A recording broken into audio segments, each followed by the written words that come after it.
नमस्कार। ये बिहार बोर्ड कक्षा 11 चैप्टर 3 है जिस होम साइंस का, जिसमें पढ़ना है संक्रमण एवं प्रतिरक्षा क्या है। इसके अधिगम के उद्देश्य को आप देखेंगे कि संक्रमण के माध्यम एक दृष्टि में और संक्रामक रोग, वायु द्वारा फैलने वाले संक्रामक रोग और प्रतिरक्षा प्रणाली को भी हम देखेंगे। प्रतिरक्षा के प्रकार को देखेंगे, टीकाकरण क्या है। इन सारे बिंदुओं के साथ हम आगे बढ़ेंगे तो इसका परिचय देखेंगे। कंचनजंगा माउंट एवरेस्ट है नेपाल में और भारत में है कंचनजंगा।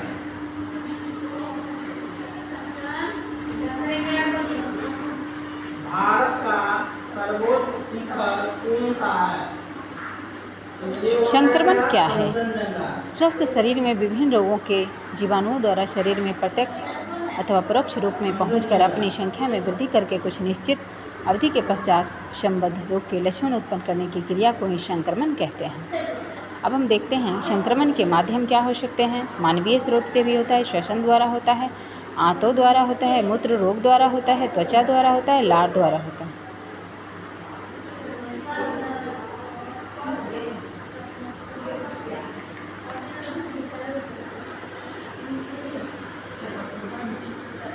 यौन संपर्क द्वारा होता है, रक्त द्वारा होता है, निर्जीव स्रोत द्वारा जैसे जल, भोजन, दूध आदि द्वारा, धूल के द्वारा भी होता है, हवा के द्वारा भी होता है संक्रमण। भारत का सर्वोच्च शिखर कौन सा है? कंचनजंगा।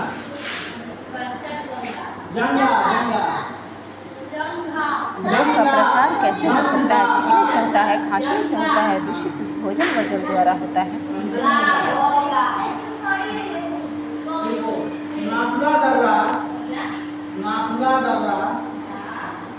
संक्रमण के माध्यम एक दृष्टि में आप देख सकते हैं कि क्या क्या है। किस राज्य में स्थित है?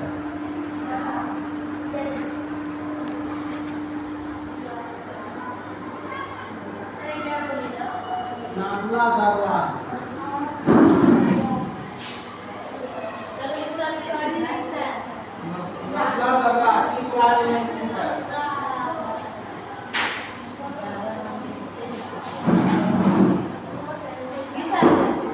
नाथुला दर्रा किस राज्य में स्थित है? तो हम देख सकते हैं पृष्ठ संख्या 25। संक्रमित रोगों को कितने भागों में बांटा जा सकता है? इसे 2 भागों में बांटा जा सकता है, संसर्ग जनित रोग और संक्रमित रोग के द्वारा। शिवालिक पर्वत स्थित है। शिवालिक पर्वत वायु द्वारा, जल तथा भोजन द्वारा, कीड़ों द्वारा। संप्रतिकाल यह क्या है? यह वह समय होता है जब रोग के जीवाणु मनुष्य के शरीर में वृद्धि प्राप्त कर रहे होते हैं, अर्थात जीवाणु के शरीर में प्रवेश से लेकर रोग के लक्षण तक प्रकट होने तक का समय होता है। उत्तरी भारत में, उत्तरी भारत सूचना, रोगी को अलग रखना, रोग को प्रतिरक्षा प्रदान करना, परिवार के अन्य स्वस्थ व्यक्तियों को उस रोग से संबंधित बचाव हेतु टीका लगवाना चाहिए। विसंक्रमण क्या है?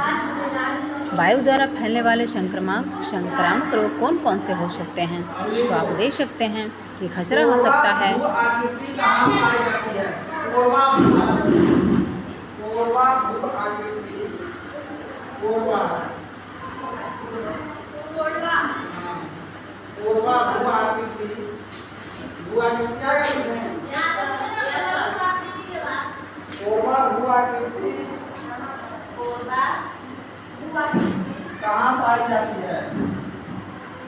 कोरबा भू आकृति कहाँ पाई जाती है?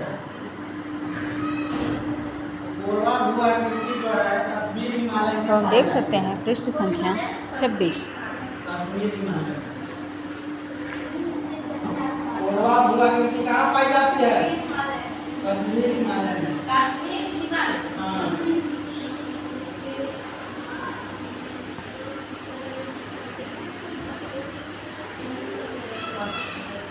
किस राज्य में लोकताक झील स्थित है? लोकताक किस राज्य में लोकताक किस राज्य में लोकताक झील स्थित है? लोकताक झील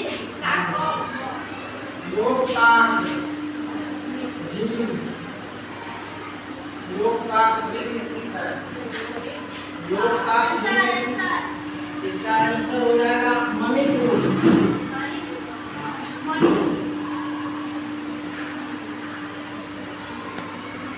पृष्ठ संख्या 27। मणिपुर में काली खांसी क्या है? यह संक्रामक रोग है। बाल्यावस्था में अधिक होता है। सही उपचार न होने पर बांक्रो निमोनिया होने का खतरा होता है। रोगी के छींकने, खांसने और बात करने से रोग के जीवाणु हवा में मिलकर सामने वाले व्यक्ति तक पहुंच जाते हैं। यह बीमारी बेसिलियस पर्टुइशियस जीवाणु द्वारा फैलती है। संप्रतिकाल 6 से 18 दिन में यह बीमारी होती है। अंडमान और निकोबार को कौन सा जल क्षेत्र अलग करता है?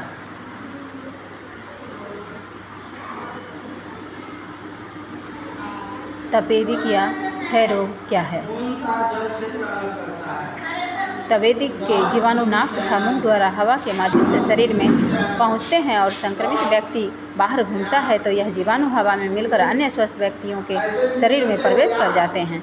यह भी पाया जाता है कि रोगी के कमरे तथा वहां की सामग्री, टेबल, कुर्सी, दीवार पर भी यह जीवाणु कई महीनों तक सुरक्षित रहते हैं। सो तपेदिक या क्षय रोग से बचना चाहिए। डिग्री ऊपर दिखाया जाता है, ऊपर शुद्ध वायु नहीं मिल पाती है। यह रोग आसानी से हो जाता है। तपेदिक के प्रकार फेफड़े का तपेदिक हो सकता है, हड्डियों का तपेदिक होगा, गले का तपेदिक होगा, हाथों की तपेदिक होगा। तपेदिक रोगियों में से 80% रोगियों को फेफड़े का तपेदिक ही होता है। इसका कारण होता है कि यह रोग वंशानुगत भी होता है, जो अपने पूर्वजों से होते होते किसी न किसी एक को आगे युवा पीढ़ी तक, आने वाले पीढ़ी तक वह आवश्यक रूप से होता है। सो तपेदिक रोग जो है वह रोगियों को फैलने का कारण होता है, वंशानुगत भी हो सकता है। पहाड़ी श्रृंखला में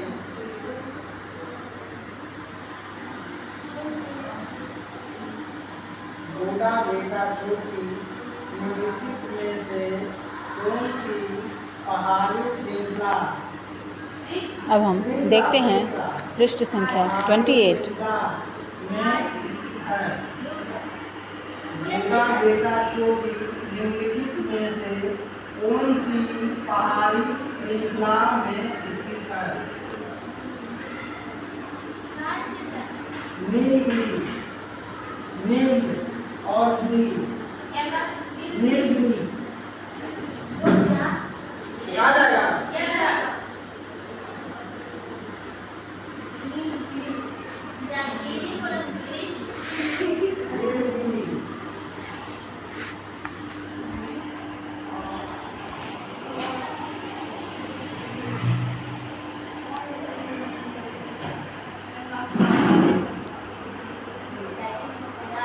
चलो अब पढ़ो तो क्या क्या क्वेश्चन लिखी हो।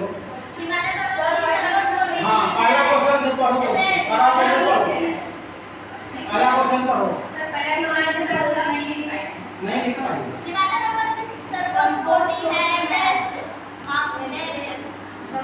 हिमालय पर्वत की अब हम पृष्ठ संख्या 29 को देखते हैं।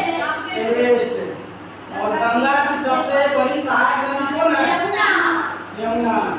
नंदा देवी किस पर्वत से संबंधित है? नंदा देवी शिखर हिमालय से।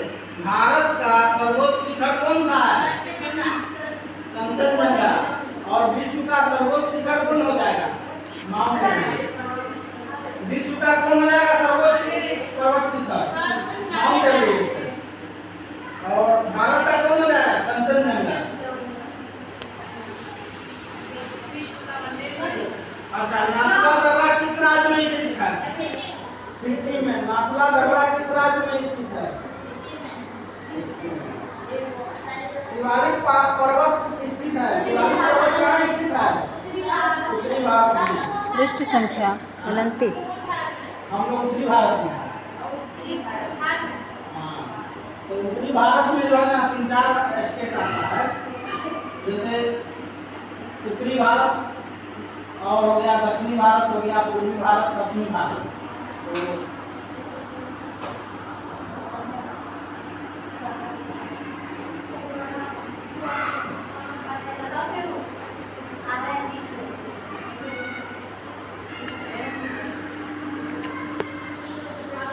दक्षिणी भारत किधर हो जाता है? जब ये भारत का नक्शा है, इसमें दक्षिण कहाँ हो जाएगा? नीचे हो गया। उत्तर कहाँ हो अब हम जाएगा? देख सकते हैं पृष्ठ संख्या पूर्व किधर हो जाएगा? 31, पेज नंबर 31। बिहार कहाँ है नक्शा में? इसमें प्रतिरक्षा ऊपर में। बताई गई है।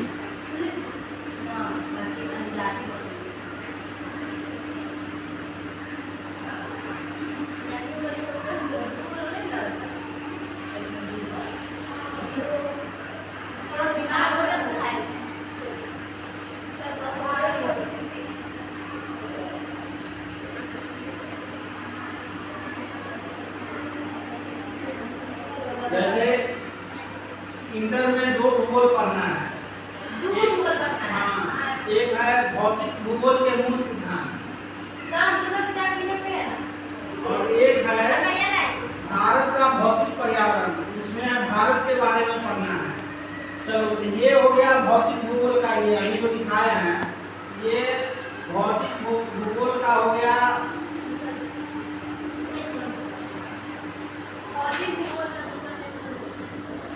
अब हम देख सकते हैं पेज नंबर 32।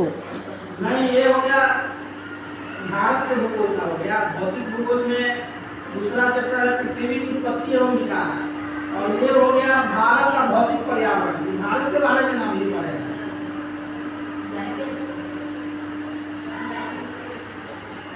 तो कल जो है ना भौतिक भूगोल के बारे में लिखाए थे। कल जो आया था, कल कौन आई थी? आज तो नहीं आई है।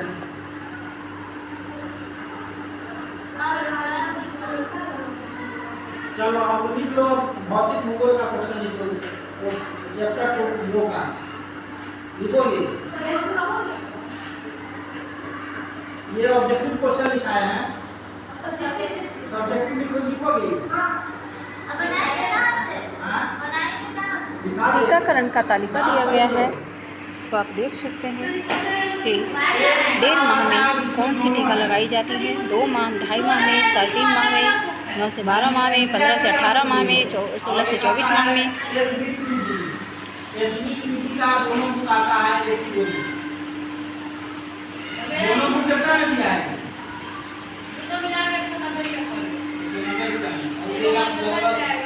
उसमें क्वेश्चन आंसर भी किया होगा। उसमें पढ़ने वाला भी है, क्वेश्चन आंसर भी किया होगा।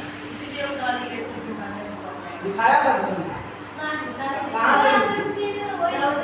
अब हम देख सकते हैं पृष्ठ संख्या 34, जिसमें केवल प्रश्न उत्तर है। क्या आता है?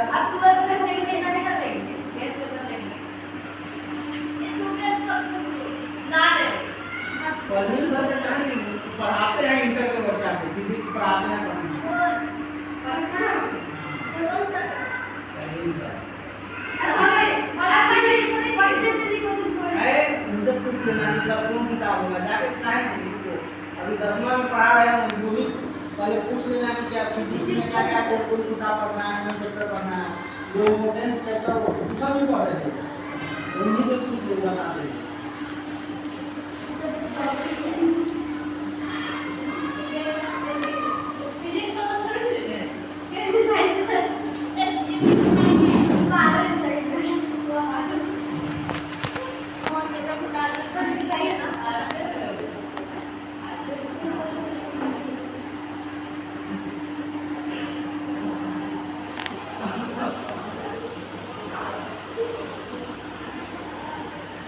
अभी 10वां में जाओ, वही पूछ लेना।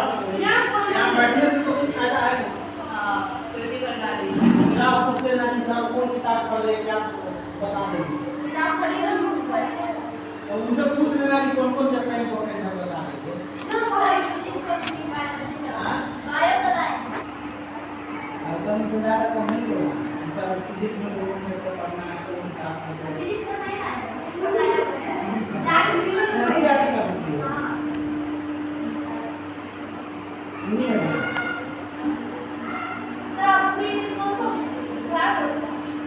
हमको उसके बारे में, साइंस के बारे में नहीं, तुमको पूछने में क्या लगता है? तुम भी जाकर पूछ सकते हो।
धन्यवाद।